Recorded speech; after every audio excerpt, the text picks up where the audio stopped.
Service in Shreveport has issued a flash flood warning for southern Bienville Parish in northwestern Louisiana, north central Natchitoches Parish in northwestern Louisiana, southeastern Red River Parish in northwestern Louisiana, until 7:45 p.m. Central Standard Time.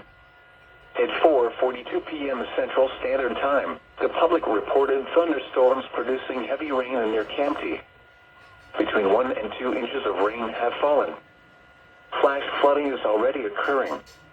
Hazard: flash flooding caused by thunderstorms. Source: public reported.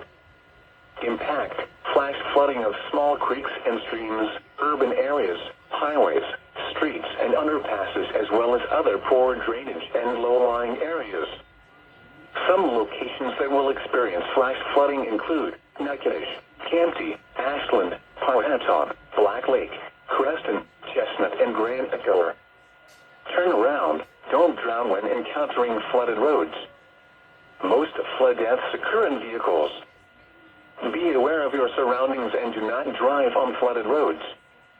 Repeating, a flash flood warning has been issued until 7:45 p.m. Central Standard Time for the following parishes in Louisiana: Bienville, Natchitoches, and Red River.